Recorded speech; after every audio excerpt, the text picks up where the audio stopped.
warahmatullahi wabarakatuh. Padayaw ug maayong adlaw kaninyong tanan. Magandang araw sa inyong lahat. Konnichiwa. Konnichiwa. Unahin ko po muna ang aking mga pagpapasalamat. Una po, ang aking pagpapasalamat sa mga tumulong po sa atin dito sa Japan para mabuo ang programa natin ngayong hapon na ito. Arigatou gozaimasu.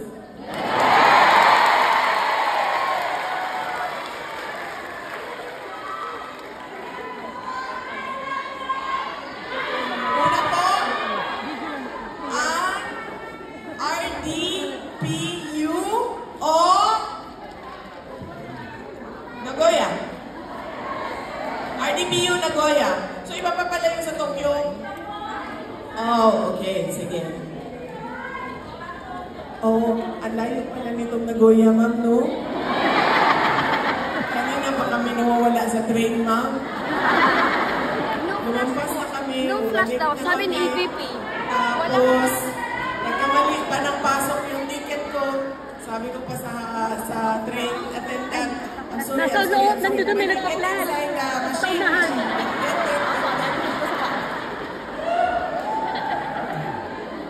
Walang flash. Okay.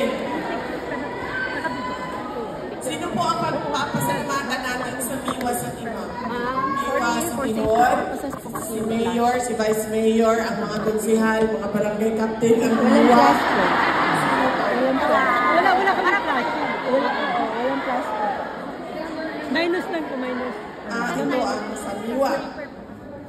Wala flash. Okay. Ang hirap. Wait lang ha. Madami po sila, mga barangay kagawad. Umihara Yushimasa. Ito. Umihara Toyokuni. Fukushima Ichiro. Takato Suzuki. You are owner of Suzuki.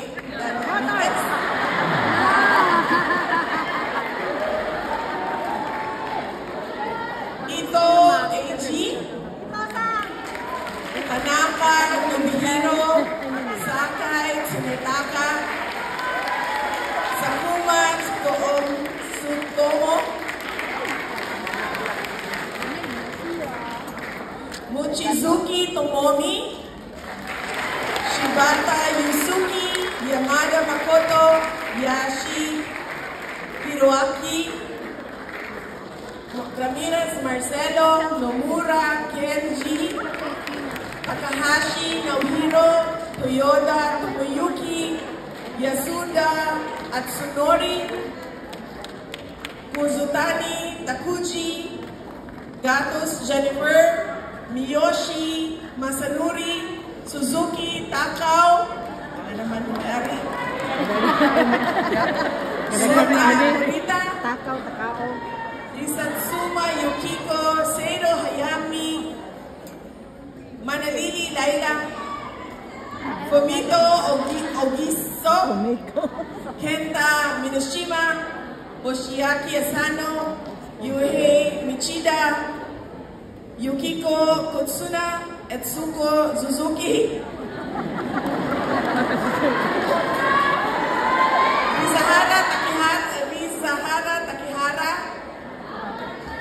Ryo Shinyo, Shinichi Iwamoto, Kanako Kawaguchi.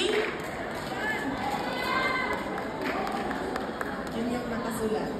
At papasalamat tayo sa Biwa City at sa lahat ng mga taga-Biwa City na tumulong sa atin para sa ating programa.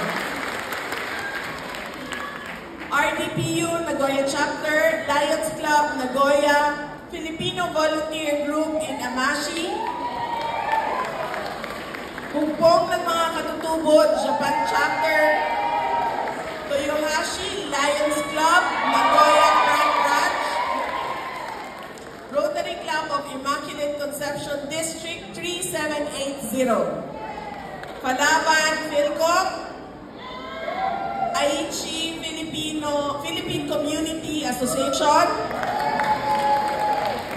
Philcom CCCAC, SBK, Samahan sa Barangay Caria, Toyohashi Japan Solid DDS.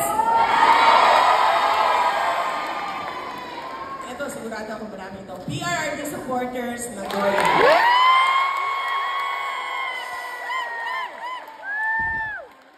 Nagoya Nakamura Lions Club Foreign Entrepreneurs Branch. And Duterte Kitchen. Maraming salamat! At syempre, nagpapasalamat po ako sa mga kasama ko na nandito sa entablado para magbigay din ng mensahe para sa inyo. Una po ay si Dr. Lorraine Badoy. Maraming salamat. Siya po ay unang-una na lumaban sa Marcos administration at sa Makabayan Block, kasama na ang mga NPA sa trabaho nila noon sa NDF-ELCA.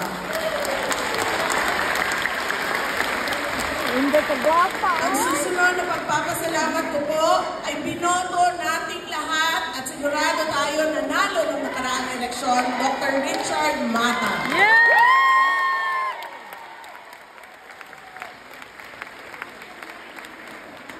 Ang susunod po ay binoto din nating lahat at sigurado tayo nanalo ng nakaraang eleksyon.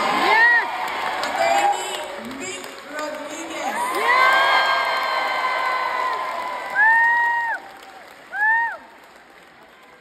Ang susunod po ay kasama ko noong 2019, hukbong ng pagbabago, kampanya para sa mga senador ni dating Pangulong Rodrigo Duterte, at kasama ko noong 2022 na kampanya para sa akin.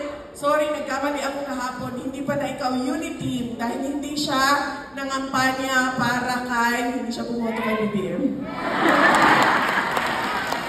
Dating Speaker, Congressman Lord Alan Velasco.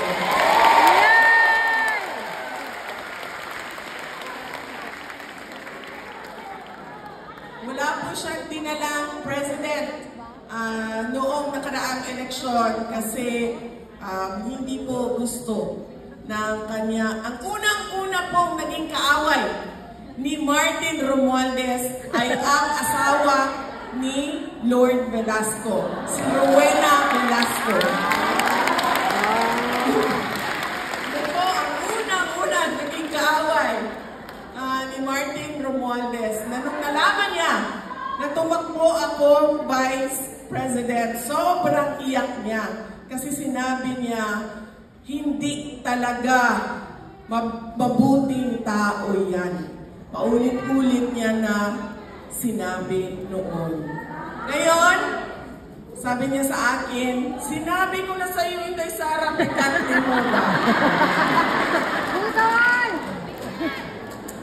Ang susunod po, pagpapasalamat ko dahil siya po ay dapat nandoon sa The Hague, Netherlands. Pero siya po ay napakiusapan namin na bumisita muna dito sa Japan at magbigay ng mensahe para sa inyong lahat. Senator Robin Padilla.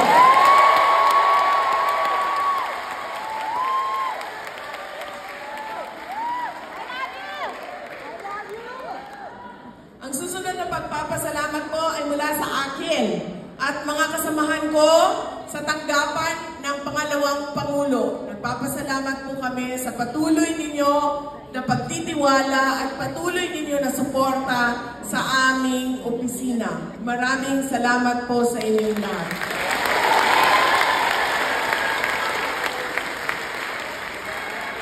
Ang susunod na pagpapasalamat ay mula po sa pamilya namin, ang pamilya Duterte. Napakalaki. Duterte! Duterte! Duterte! Duterte!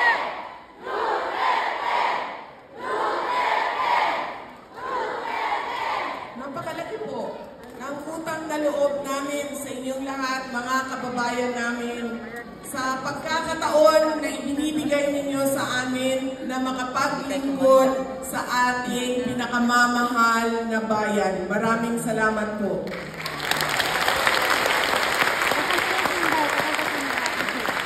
Paulit-ulit kung sinasabi yan, ako kayo ang amuang utang ang kabubuton kaninyong tanan, mga kaigsuunan namong Pilipino. Kay kamo ang naghatag sa amua sa posisyon kung asa mi karon. Daghan kaayong salamat.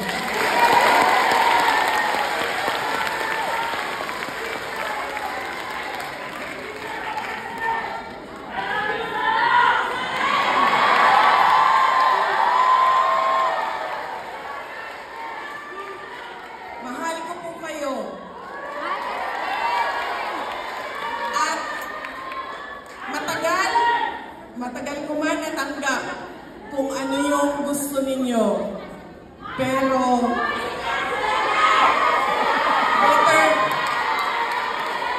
better late than never. Natanggap ko na po kung ano yung Attorney Vic Rodriguez. Kanina, hindi ko sinabi.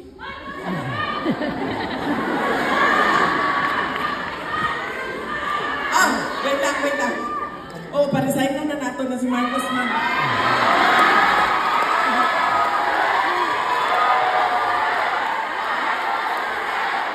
Marcos Panag! Marcos Panag! Marcos resign! Marcos resign! Marcos resign!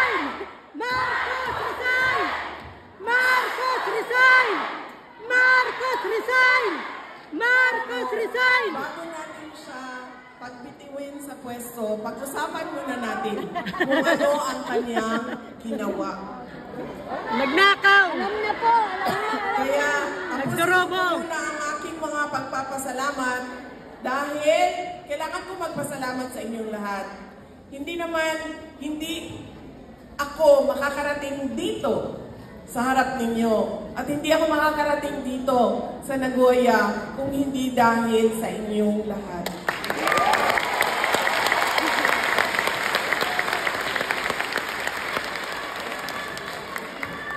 At meron pa po kaming isang kasama na binoto din nating lahat. At sigurado tayo nanalo nung nakaraang eleksyon. Nasabi ko ito kanina, di ba? Si Attorney Vic Rodriguez.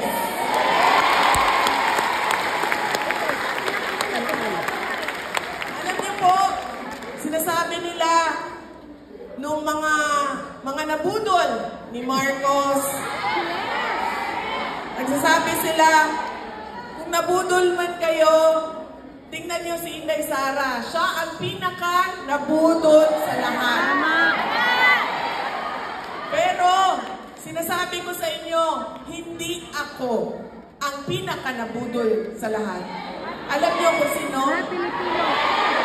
Kami! Si Attorney Vic Rodriguez.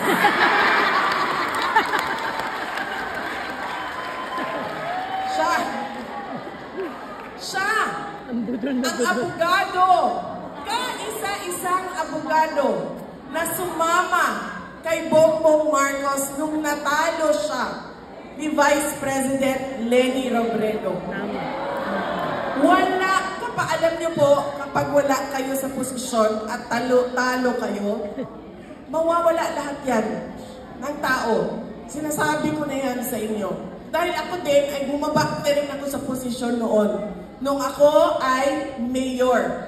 At hindi na ako tumakbo pagkatapos ng term ko noong 2013. Lahat, wala na. Sabi pa nga ng asawa ko noon, Pasko ng 2012, December 2012, ang daming mga pamasko.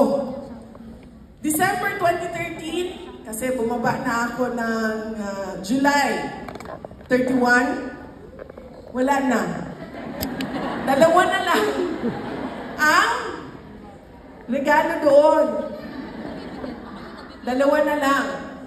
Ang isa, galing sa ninang namin sa kasal. Tapos ang isa, galing sa sobrang tagal na kaibigan ng pamilya namin. Yung may-ari ng Yellowfin Restaurant. Maalala ko yan. Kasi sabi niya, sabi ng asawa ko, Tagalog siya, nung nakaraang taon, ang dami dito, nagpatong-patong. Sabi niya, December 2013, sabi niya, galing na lang kay Ninang, galing na lang Yellowfin. Tatawanan kami, ganun. Pag wala ka sa posisyon at wala kang power, nawawala lahat ng tao. Pero si Attorney Vic Rodriguez, sinamahan niya si BBM kahit talo sa BBM.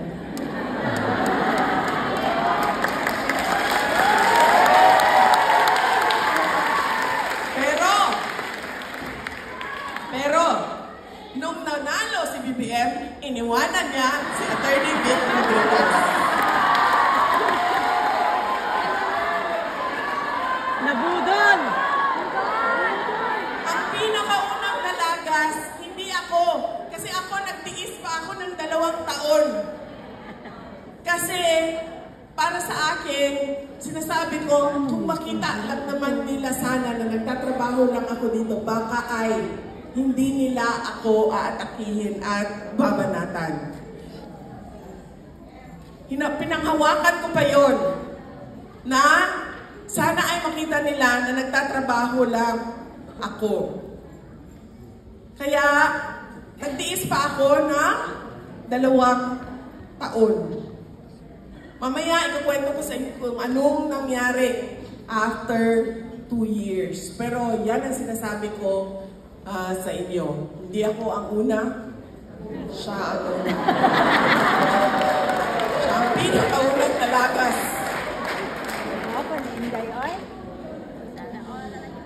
Noong mga pagpapasalamat ko po, mula po sa pamilya namin, ang susunod po na pagpapasalamat ay galing po kay dating Pangulong Rodrigo Duterte.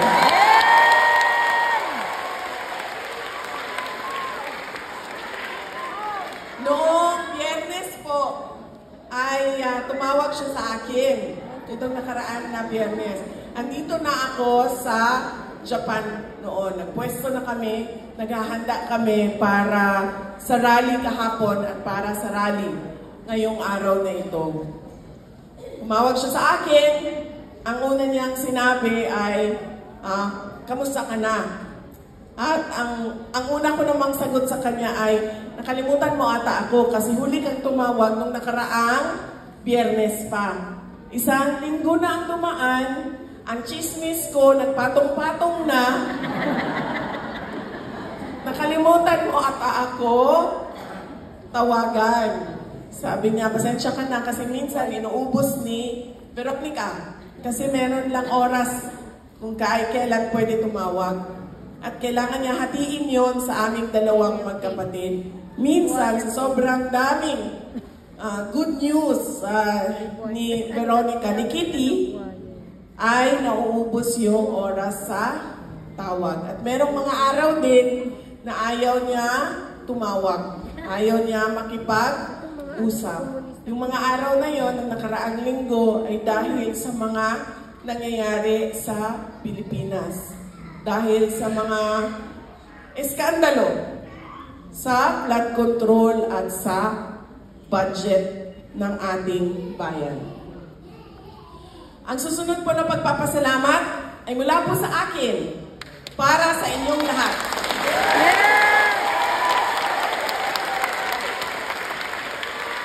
Dahil alam ko marami sa inyo ang maaga nagsimula ang kanilang biyahe papunta dito. Marami sa inyo ang maagang nagluto para may baon.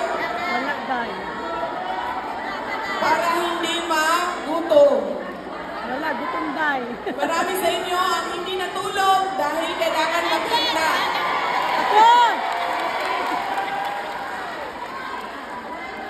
Marami sa inyo ang nagmamadali. Kanina ang malayo ang biniyahe. Kanina po, sa train station, dito na po sa Kida Station. Nandun po kami sa baba, nag-aantay kami ng taxi. Tapos, may bumaba na mga Pilipina, 2. Narinig ko na kaagad yung boses nila, nasa taas pa lang sila. Sabi niya, dito na, dito na! Nung lumingon ako, nagkatinginan kami, sabi ko, ma'am, baba na kayo, ako hinahanap ninyo, mag-rally kayo. Sabi niya, para ka-green kasi siya, so in-assume ko na mag-rally siya. So sabi niya, oh, mag-rally,